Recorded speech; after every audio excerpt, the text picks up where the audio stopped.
Hi good afternoon. CNBC आवाज Motilal Oswal studios में आप सबका स्वागत है। बारी आज के मंडे के सास बहू और सेंसेक्स की, और मदद करने के लिए निर्मल बंग सिक्योरिटीज से स्वाति होतकर आपको आपकी स्क्रीन पे नजर आएंगे। स्वाति हाय, गुड आफ्टरनून। बस आते हैं, बातचीत की शुरुआत करेंगे।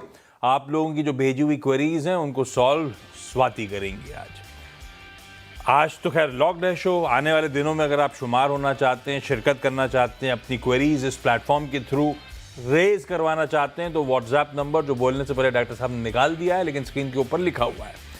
अदरवाइज ईमेल आईडी है saasbahuasensex@nw18.com। और प्लेट फ्लिप होगी तो अगर आप ट्विटर पे, एक्स पे एक्टिव हैं तो इनमें से कोई एक हैशटैग का इस्तेमाल कर लें और अपने सवाल भेज दें तो भी टीम तक लैंड कर जाएगा। ऑन द शो एक बार दिखा देता हूं जो क्वेरीज आई हुई हैं आज के लिए। इनमें से ज्यादातर स्टॉक्स में हम अगले आधे घंटे में बातचीत कर रहे होंगे, तो वो खैर वो टीजर के तौर पे आपके लिए, हमें और आपको पता हो इस प्लेटफॉर्म पे क्या क्या बातचीत होने वाली है। एक बार लाइए जरा मार्केट्स। मंडे नए ट्रेडिंग वीक की शुरुआत हुई। पिछले हफ्ते फाइनली सेकेंड हाफ में कुछ रिस्पाइट प्ले आउट हुआ था। लगातार गिरावट का सिलसिला थमा था, थर्सडे को रिवर्स करा था मामला और फ्राइडे को उन गेन्स को कंसोलिडेट करा। आज गिफ्ट निफ्टी कह रहा था हम आउट परफॉर्म करेंगे, तो हम खुले भी 30 पॉइंट ऊपर। खुलने के बाद 60 पॉइंट तक की मजबूती थी। 1/4% भारतीय बाजार बढ़त के साथ ट्रेड कर रहे थे। जब शुरुआती तेजी आई थी 60 पॉइंट ऊपर थे, तब हम 24,310 313 के आसपास के जोन्स पे थे और वो लेवल्स थे बड़े इंपॉर्टेंट। 24,300 की अहमियत इस बात से समझिए कि सबसे तगड़े कॉल राइटर्स वहीं पे बैठे हुए हैं और ऑन द वे अप भारतीय बाजारों ने एक स्टिफ रेजिस्टेंस उस बैंड पे झेला था। आपको याद होगा एक समय था जब वो 24,300 और 23,800 के बैंड में बहुत समय ट्रेड करा था, तो 24,300 एक स्टिफ रेजिस्टेंस था। वो सरदर्द, वैसे भी वो लेवल्स बड़े इंपॉर्टेंट थे, तो उन लेवल्स के आसपास पहुंचे नहीं कि एक मुनाफा वसूली का दबाव हावी होता हुआ नजर आया। तो 24,300 से कूल ऑफ हुए, पर जिन लेवल्स पे खड़े हैं 24,200 के इर्द गिर्द, ये एक टसल जोन है। अगर आप कॉल राइटर्स, पुट राइटर्स दोनों का जमावड़ा देखेंगे तो तगड़ा जमावड़ा इन लेवल्स के आसपास, इसलिए मैंने वर्ड करा टसल जोन। और उसी टसल जोन पे आके भारतीय बाजार रेस्ट करते हुए, हालांकि हमारे लिए ऑन द वे डाउन, जैसे आज मैं सुबह मेंशन कर रहा था कि 24,000 जिसकी दहलीज पे आते आते रिवर्स हुआ था मामला, वो लेवल्स बहुत अहम है। तो और 24,000 मेरे ख्याल से दूसरा पुट राइटर्स का अहम पड़ाव भी है, तो ये वो लेवल्स की मार्किंग हो गई। कूल ऑफ क्यों हो रहे हैं? जैसे सुबह की ग्लोबल कमेंट्री में मेंशन था कि ऐसा कोई गिफ्ट निफ्टी आउट परफॉर्म जरूर कर रहा होगा, लेकिन ऐसा कोई वेरिएबल नहीं था हमारे सपोर्ट में, क्योंकि पिछले कई दिनों का ग्लोबल सरदर्द और हमारे बाजार का सरदर्द दो चीजें हैं। कच्चा तेल अभी भी 90 to 93 के ब्रैकेट पे ही कामकाज कर रहा है, एलिवेटेड लेवल्स में बैठा हुआ है। और दूसरा ट्रेजरी यील्ड्स यूएस की, भाई साहब वो भी 4.7 के ऊपर ही है, 4.7 की देखिए अभी भी ऊपर है।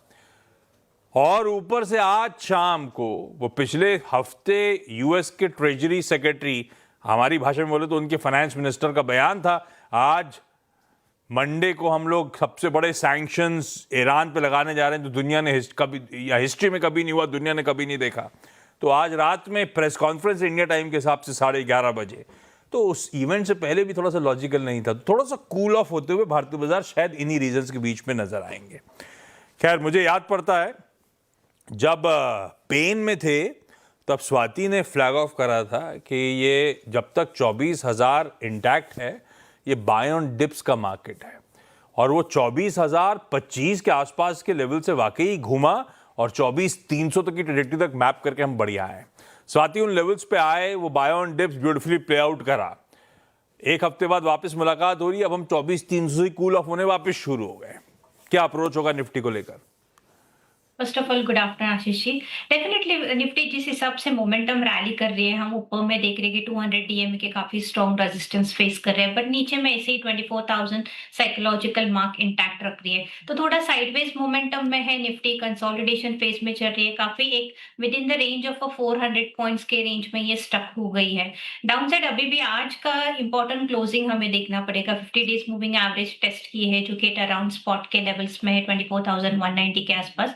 आज की क्लोजिंग उसके ऊपर रखती है, तो यहाँ से वापस एक हमें एक rebound rally on higher side देखने मिल सकती है, जो कि निफ्टी को वापस लेके जा सकते हैं 24,400 के लेवल्स के आसपास तक। स्विफ्ट रैली पॉजिटिव साइड हमें कब देखने मिलेगी, जब आशीष जी 23,400 के लेवल्स पार कर देंगे क्लोजिंग बेसिस, एटलीस्ट हमें 1 से 2 दिन पॉजिटिव क्लोजिंग सस्टेन मिलेगा, तो ये वापस 200 डीएमए तक जा सकते हैं, जो कि 24,650 600 के लेवल्स तक है। व्यू लिटिल बिट कॉशियस है, क्यों? बिकॉज बैंक निफ्टी थोड़ी बहुत आज हम लोग ने काफी स्ट्रॉन्ग सेलिंग प्रेशर देख रहे हैं, शॉर्ट टर्म मूविंग एवरेजेस जैसे 20 डेज मूविंग एवरेजेस के ब्रेकडाउन देख रहे हैं। अगर आज का क्लोजिंग ये 57,500 बैंक निफ्टी स्पॉट में ऊपर रखती है, तो थोड़ा-सा हमें एक निफ्टी में भी एक सपोर्ट मिलेगा on the higher side. Otherwise मुझे लगता है कि थोड़ा हमें एक सेल ऑफ देखने मिल सकता है इंडेक्स में, तो मेजर लॉन्ग पोज़ीशंस इनिशिएट नहीं करनी चाहिए बेसिकली इंडेक्स स्पेस में। थोड़ा वेट कीजिएगा, 24,100 के आसपास आती है, तो बाइंग पोज़ीशंस ओपन अप कर सकते हैं फ्रेश। टिल द टाइम थोड़ा-सा इंडेक्स बेस्ड ट्रेडिंग से अवॉइड करना चाहिए at the current moment, but definitely sectoral rotation काफ़ी अच्छे दिख रहे हैं। आज हम देख रहे हैं कि मेटल ओवरऑल पैक में काफ़ी अच्छी मोमेंटम रैली है। तो एवरी डे अलग-अलग सेक्टर पार्टिसिपेट कर रहा है मार्केट्स में, तो आई विल सजेस्ट कि वैसे स्टॉक स्पेसिफिक ट्रेडिंग स्ट्रैटेजी अपनाइए, play with the strict stop loss, यही मार्केट में रणनीति अपनानी चाहिए। स्टॉक स्पेसिफिक स्ट्रैटेजी बेहतर है इस समय। इंडेक्स जब मैप करने का समय आएगा और क्लैरिटी के साथ मैप कर पाएंगे तो उस पर दाव लगाएंगे कन्विक्शन के साथ। ठीक बात है। आज स्वाति ने सही कहा, बैंक निफ्टी स्क्रीन पर रखिएगा। मतलब फ्राइडे को भी बहुत बढ़िया मूव्स थे, जबकि इकोनॉमी रिलेटेड कंसर्न्स, कच्चा तेल बढ़ रहा था, फ्राइडे को तो और भी उछाल के साथ था। उसके बावजूद अच्छे मूव्स बने थे। कॉल राइटर्स डगमगा रहे थे हायर लेवल्स पे, तो लग रहा था कि बैंक निफ्टी तो गो टू पॉकेट बना है। भाई साहब उसकी जगह आज खुलते से ही दबाव, सीरियस प्रॉफिट टेकिंग, 3/4% दबाव है। सरकारी बैंक्स प्रेशर में, इसके साथ साथ एफएमसीजी में मैं कहा प्रॉफिट टेकिंग का मूड है। एफएमसीजी रखिएगा इंडेक्स दबाने, लास्ट देखा था दबाव, हाँ एफएमसीजी में अच्छा खासा दबाव है। अगर कुछ स्टैंड आउट कर रहा है, कुछ बहुत सपोर्ट करने की कोशिश कर रहा है, तो आईटी एज अ स्पेस है। 2/3% उछाल के साथ आईटी इंडेक्स तकरीबन 2/3 या हाँ 2/3 है, मजबूती के साथ ये पॉकेट जरूर काम काज कर रही है। ये है इस समय। एक बार वो इंडेक्स निफ्टी के कंट्रीब्यूटर्स रखिएगा स्क्रीन पे, वो तमाम हैवी वेट जो ना, रिलायंस, भारतीय Airtel, HDFC bank, ICICI bank, SBI, सब अच्छे खासे दबाव के साथ। वो देखिए सब स्क्रीन पे ये प्रेशर माउंट करने वाले स्टॉक हैं, सारे के सारे हैवी वेट्स हैं। हल्की कमजोरी के साथ हैं, पर उनका वो कंसोलिडेटेड इंपैक्ट अच्छा खासा है। तो निफ्टी पे ये हैवी वेट्स जो सल्क कर रहे हैं आज की ट्रेडिंग सेशन पे, वो वे करते हुए। स्वाति ने कहा था स्टॉक स्पेसिफिक एक्शन पर नजर रखिएगा।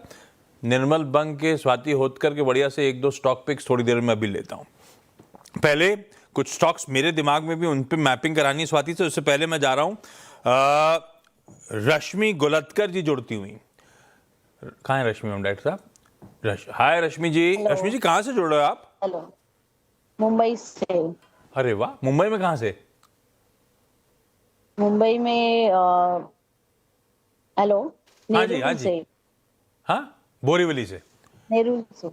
नेरुल से, नेरुल नवी मुंबई हो गया। ओके। और कब से आप स्टॉक मार्केट में मैम, कितना टाइम हो गया? फ्रॉम कोविड 2020 से हूँ। और कोविड से जब आए तो अपनी खुद का ही स्टॉक सिलेक्शन करते हो आप, या कोई किसी, रश्मि जी मैम कोई हेल्प कर रहा है? कैसे होता है ये? नहीं, मैं फिलहाल सीएनबीसी से ही इनपुट्स लेती हूँ। हाँ। और थोड़ी रिसर्च होती है मेरी भी। ओके रश्मि मैम, पहला सवाल कौन सा आज का? पहला सवाल है कॉफी पेट शेयर। मेरे पास क्वांटिटी 2069 है, at the average price 82.20 and share price is 73.39। 82। ये जब मुझे खूब loss तेजी आ रही थी हाल में, तब लिया था क्या आपने Rashmi ma'am? Correct correct correct, yes. ये फिर ये तो सीएनबीसी आवाज पे, तो मेरे ख्याल से मुझे याद नहीं पड़ता किसने रिकमेंड करा था, फिर ये कहां से आया? नहीं, ये मेरा वाला रिसर्च वाला है। मैंने जो आइडेंटिफिकेशन किया था उसके ऊपर से मैंने। आपने कैसे रिसर्च करी? आप चार्ट्स देखते हो या फंडामेंटल्स वगैरह देखते हो? फंडामेंटल्स। अच्छा, नहीं अच्छा स्टॉक अच्छा कर रहा है, जो भी हो। साल के लो से बहुत बढ़िया घूमा, अच्छी खासी तेजी, अभी थोड़ा सा कूल ऑफ हो रहा है। स्वाति, आप लोग एक्टिवली कॉन्फिडेंस पेट्रोलियम ट्रैक करते हो क्या? मेरी खरीद थोड़ी सी ऊपर की है, 82 83 के साल के हाईस के इर्द गिर्द। क्या करना चाहिए मुझे? यस आशीष जी, काफी एलिवेटेड लेवल्स पे उनके बाइंग है। अभी थोड़ा प्रॉफिट बुकिंग सेशन हमें नजर आ रहा है क्योंकि काफी क्लस्टर रेजिस्टेंस जोन बन चुका है 83 84 के रेंज में। इंपॉर्टेंट ऑब्जर्वेशन ये कि 20 डेज मूविंग एवरेजेस के नीचे ही ट्रेड कर रहा है फ्रॉम ऑलमोस्ट लास्ट एक महीने से। तो व्यू लिटिल बिट कॉशियस है। पॉजिटिव मूव को हमें कब देखने मिलेगा? जब भी 78 के levels on high side breakout दे देगा तो आपके लेवल्स वापस आएंगे। प्रोबेबली आपको प्रॉफिट्स भी अच्छे खासे देखने मिल सकते हैं। टारगेट सबसाइड में 84 टू 88 के लेवल्स ओपन हो जाते हैं। एट द करंट लेवल्स में कहूंगी कि होल्ड कीजिएगा। हो सके तो 71 रुपीज का प्रॉफिट स्टॉप लॉस रखिएगा। अगर ये 71 ब्रेक डाउन करता है तो इसमें अब हमें सेलिंग प्रेशर देखने मिल सकता है जो कि स्टॉक को लेके आ सकते हैं 65 रुपीज। तो मेरी सलाह होगी होल्ड रखिएगा बट 71 रुपीज के स्टॉप लॉस के साथ। ओके, होल्ड रखिए 71 के स्टॉप लॉस के साथ। बहुत तगड़े मूव्स बने तो आप स्टॉप लॉस का जरूर ध्यान रखिएगा मैम। अच्छा, फिर से आज शुगर स्पेस, डॉक्टर साहब पूरा स्टैक प्ले आउट करिएगा। सारे के सारे शुगर स्टॉक्स बहुत बढ़िया मूव्स डिलीवर करते हुए ना ब्रॉडर मार्केट्स में। ये देखिए अच्छे खासे मूव्स। श्री रेणुका मुझे याद पड़ता है, वो भी अच्छे मूव्स। बजाज हिंदुस्तान आपकी सीरीज पे। पर इन सबसे इंपॉर्टेंट बलरामपुर चीनी वो दरअसल है असल जो मैप करने का। आज सुबह भी चर्चा हो रही थी तो ये था कि बाय ऑन डिप्स की स्ट्रेटेजी अभी भी हो, पर वो कूल ऑफ हो रहा है धीरे धीरे करके बलरामपुर चीनी। स्वाति, आज सुबह असीम से बात हो रही थी, दिल्ली के रिपोर्टर, वो बता रहे थे कि तमाम इंटरवेंशन के बावजूद रिटेल दाम चीनियों के थमे तो है ही नहीं, इंच्ड अप भी हैं। शायद इसीलिए रह रहे कि इन पॉकेट्स में बाइंग देखने को मिल रही है। आप लोग चीनी पे तेजी, क्योंकि बड़ा वो क्या है, वो तो एकदम बरसाती मेंढक टाइप, कभी चलते हैं तो एकदम से फट जाते हैं, उसके बाद कोई पूछता नहीं है। हम कहाँ खड़े हुए हैं ट्रेडिंग के लिए? क्या कोई अभी भी मौके हैं या आप लोग अवॉइड ही कर रहे हो स्पेस को? ऐसे जी हम लोग ने नो वंडर्स जो लास्ट एक डेढ़ हफ्ते में हम लोग ने एक रैली देखी थी, वो रैली में पार्टिसिपेशन हम लोग ने किया, बट लॉन्गर टर्म होराइजन के लिए बाइंग रिकमेंड नहीं कर रहा है at the current level. Trading perspective yes definitely हम लोग ने लॉन्ग पोजीशंस ओपन किए थे। अगर बलरामपुर चीनी की बात करें तो व्यू अभी भी पॉजिटिव है। ये करंट लेवल्स में नीचे में 700 रुपए के काफी अच्छे स्ट्रॉन्ग सपोर्ट्स लेवल्स है, तो जिनके पास भी लॉन्ग पोजीशंस हैं वो बने रह सकते हैं 700 रुपए के स्टॉप लॉस से। ऊपर में क्षमता है कि वापिस ये 760 780 के लेवल्स टेस्ट कर सकता है। तो ओवरऑल व्यू पॉजिटिव है but fresh long position initiate करने की सलाह हम करंट लेवल्स पे नहीं दे रहे हैं। ठीक है, आईटी दिखाइए डॉक्टर साहब। उसमें भी एक तो विप्रो रखिए स्क्रीन पे। विप्रो अब एकदम से 2/3 इंट्राडे मूव करा है, फ्लैट लाइन पे चला गया था और उसके बाद वापस तेजी तूल पकड़ी है। पिछले आधे पौन घंटे में वापस पूरी फ्लैट से 2/3% मजबूत। ऐसी इन्फोसिस रखिएगा। अब तो वो हैवी वेट 1.25% के उछाल के साथ इस समय कामकाज करता हुआ नजर आएगा, तो वो अच्छे मूव्स बने। इन्फी के लिए तो खैर आज सुबह सुबह खबर इसलिए अच्छी आ गई थी, वो जो फुटसी की रीबैलेंसिंग की बात हुई है, जिसमें फुटसी ने इंक्लूजन्स और वेट इंक्रीज करा, उसमें जो सिग्निफिकेंट फ्लोज आने, हालांकि बहुत मीनिंगफुल फ्लोज नहीं इन्फोसिस के साइज के हिसाब से, लेकिन जिनमें मीनिंगफुल फ्लोज आने उन चुनिंदा स्टॉक्स में से एक इन्फोसिस भी है। तो आज सुबह कॉस्पी गिरा हुआ था, इन्फी के एडिशनल इनफ्लोज आने वाले फुटसी पैसिव फंड्स के सारे, उन सबको देखते हुए इन्फी तो बढ़िया कर रहा। अब धीरे धीरे बाकी आईटी भी डिसेंट ही कर रहे हैं। विप्रो अभी मैंने दिखाया था ठंडा पड़ते पड़ते घूम गया, लेकिन स्वाति इन्फोसिस हाउस कॉल क्या कर रहे हो आप लोग इस आईटी में या इन्फी जैसे दिग्गज में? और आप लोग के प्रेफर्ड पिक्स अगर तो आईटी पसंद है तो कौन से हैं? Yes Infosys means IT overall pack में हम लोग के रिपोर्ट निकले थे 1 महीने 1 डेढ़ महीने पहले। तो view positive on longer term horizon at least 1-2 साल का नजरिया रखते हैं तो व्यू पॉजिटिव है। इन्फोसिस की बात अगर करें तो यस मल्टीपल सपोर्ट्स बने थे 1050 1060 के आसपास, एंड यहाँ से स्लोली एंड स्टडीली हमें मूव रैली दिख रही है। तो जिनको भी करंट लेवल्स पे भी बाइंग करने, तो we will recommend at least 20-30% buy कीजिएगा, क्योंकि डेप्थ हमें और भी देखने मिल सकता है ये पर्टिकुलर काउंटर में वापस 1050 के रेंज में, एंड देन फिर एक अपटिक रैली हमें देखने मिलेगी। तो इन्फोसिस एक हमारा एक फर्स्ट बाय पिक है, and second one is a Tata Tech में भी काफी अच्छी मोमेंटम रैली हमें देखने मिलती है। जितने भी आईटी काउंटर्स है उसमें से टाटा टेक एक ऐसा काउंटर है जो सब इंपॉर्टेंट मूविंग एवरेजेस के ऊपर ट्रेड कर रहा है। अपसाइड में हम देख रहे हैं कि मोमेंटम्स काफी स्ट्रांगली कैचअप कर रहे हैं along with the volumes, but fresh long positions के लिए थोड़ा वेट कीजिएगा। अगर 750 के रेंज आते हैं तो टाटा टेक में बाइंग पोजीशन ले सकते हैं। Short term to long term के लिए टारगेट्स है 920 टू 940 के। सबसे इंटरेस्टिंग इन्फोसिस और साथ साथ टाटा टेक, एक और पॉकेट दिखाता हूं आपको, सोना और सोने से जुड़े स्टॉक्स। पहले तो डायरेक्टर साहब इंटरनेशनल मार्केट्स और देसी मार्केट में सोने के भाव दिखाइएगा। इंटरनेशनल मार्केट्स में ऑलमोस्ट 4700 के आसपास, अभी 4700 छू के आया हुआ है, अच्छी मजबूती के साथ सोने में ट्रेड हो रहा है। घरेलू बाजार में मेरे ख्याल से 1% के आसपास, हाँ, ये इंटरनेशनल मार्केट में 1% है, MCX पे 3/4% उछाल। और सोना, एक तो वो जियोपॉलिटिकल रिस्क कंसर्न्स जो वे कर रहे हैं, उसके चलते अब धीरे धीरे आउट परफॉर्मेंस, ये तो आना ही था पहले, लेकिन क्या था, पहले डॉलर इंडेक्स इंच अप कर रहा था, 100 के ऊपर चले जाना, थोड़े से कंसर्न्स माउंट होना।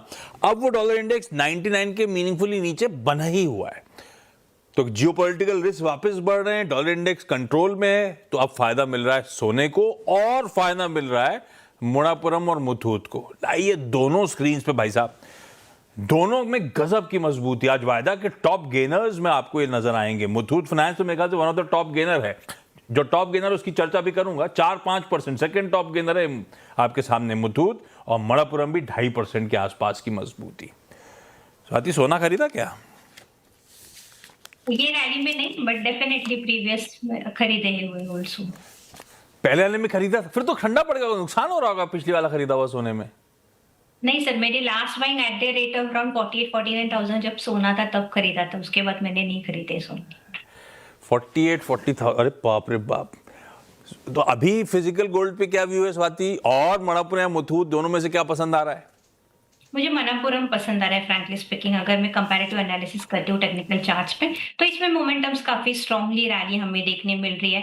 Monthly charts, weekly charts setups काफी स्ट्रांग है। वीकली चार्ट में देखोगे तो एक फ्लैट पैटर्न का formation and it's on the verge of giving the breakout. अगर ये 370 के ऊपर सस्टेन रहता है तो इसमें क्षमता ये 400-450 तक रैली एक्सटेंड कर सकता है। तो लॉन्ग टर्म व्यू पॉजिटिव है। जिनके पास भी लॉन्ग पोजिशन है डेफिनेटली होल्ड ऑन करना चाहिए। अब क्या डायरेक्टर साहब ने बोला तुम सवाल पूछ लो, अब बोल रहे हैं ब्रेक ले लो, अब लेकिन जहन में आ गया एक और सवाल स्वाति, वो कैपिटल मार्केट स्टॉक्स और एक्सचेंजेस आज दोनों इन टैंडम मूव करी, अदरवाइज बीच में मामला गड़बड़ाया हुआ था। BSE कूल ऑफ हो रहा था, MCX अपनी कारणों के चलते आउट परफॉर्म कर रहा था। आज तो खैर दोनों ही स्टॉक्स बढ़िया कर रहे हैं, अच्छी मजबूती के साथ कामकाज हो रहा है। कैपिटल मार्केट्स में आप लोग का प्रिफर्ड पिक कौन सा है, या फिर इन दोनों एक्सचेंजेस जो स्क्रीन पे दिख रही हैं कुछ खास तौर पे पसंद आ रहा हो आप लोग को? BSE नो वंडर अच्छा काउंटर है। उसके बाद में CDSL मुझे एक अच्छा लगता है। ये पर्टिकुलर स्टॉक्स अगर मंथली चार्ट्स में देखोगे तो पेनेंट पैटर्न का फॉर्मेशन है, ऑन द वर्ज पे है, तो काफी स्ट्रॉन्ग मोमेंटम रैली हम लोग CDSL में देख सकते हैं लास्ट 2 दिनों से। जिस हिसाब से ये 1300 के बाद मोमेंटम कैचअप किया वॉल्यूम्स के साथ काफी स्ट्रॉन्ग है। इसमें क्षमता है ये 1450-1500 की लेवल तक रैली एक्सटेंड कर सकते हैं। तो CDSL मेरा फर्स्ट पिक है। सेकेंड पिक मेरा रहेगा BSE पे, क्योंकि BSE में जिस हिसाब से हम लोग ने फॉल देखा है 4200 से तो ऑलमोस्ट 3200 के 200 DMA टेस्ट किया है, यहाँ पे काफी अच्छे सपोर्ट्स बनते हुए नजर आ रहे हैं। तो यहाँ पे भी लॉन्ग पोजीशन से इनिशिएट कर सकते हैं। रिस्क रिवॉर्ड रेशियो फेवरेबल है, तो करंट लेवल्स पे भी BSE बाय किया जा सकता है for a short term target of 3400 to 3500 levels on high side. Break ले रहा हूं। स्वाति ने कहा था इंडेक्स से थोड़ा दूर रहें, स्टॉक स्पेसिफिक एक्शन पे फोकस करें, तो अभी तो जो दिख रहा था वो पूछा, पर एक्चुअली में स्वाति की पिक्स कौन सी हैं वो ब्रेक के उस पार जानेंगे।